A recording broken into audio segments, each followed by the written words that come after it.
दीदी नमस्ते, कैसी हैं आप? नमस्ते दीदी, हम तो ठीक है। आप सुनाइए, आप कैसी हैं? हम भी ठीक हैं। और घर में सब कैसे हैं? घर पर सब ठीक है। आप बताइए, आप लोग कैसे हैं? दीदी मुझे आपसे कुछ पूछना है। मेरे मन में बहुत सी शंकाएं हैं।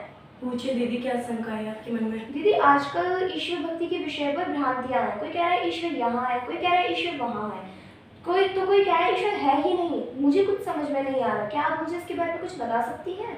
दीदी, आपकी शंकाओं का समाधान वैदिक साहित्य में है और आजकल मैं वैदिक साहित्य का ज्ञान अर्जित कर रही हूँ, तो मैं पूरी प्रयास करूँगी कि मैं आपकी शंकाओं का समाधान कर सकूँ। तो दीदी ईश्वर किसे कहते हैं? वैसे तो ईश्वर के अनेक गुण कर्म स्वभाव है, लेकिन मुख्य रूप से ईश्वर सर्वव्यापक चेतन सत्ता है। तो दीदी ईश्वर रहता कहाँ है? ईश्वर सर्वव्यापक होने से वह एक जगह पर स्थित है, अर्थात कण कण में है। तो लेकिन दीदी मैंने सुना है कि कोई कहता है ईश्वर चौथे आसमान पर रहता है, कोई कहता है सातवें आसमान पर रहता है, तो कोई कहता है ईश्वर कैलाश पर रहता है। कोई कहीं बताता है, कोई कहीं बताता है। तो ईश्वर रहता कहाँ है?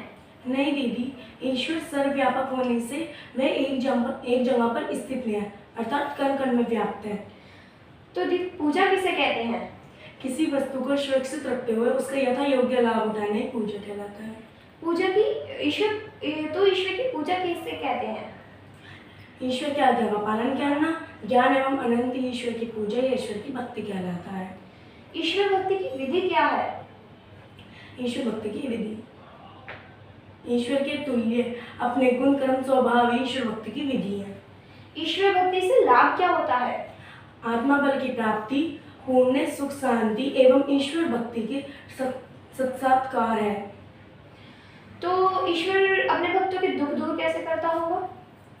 ईश्वर अपने भक्तों को ज्ञानी बल एवं सामर्थ्य बनाकर उनके दुख दूर करता है। तो ईश्वर तो दयालु भी होता है, तो फिर वो मनुष्य के पापों को भी क्षमा करता होगा।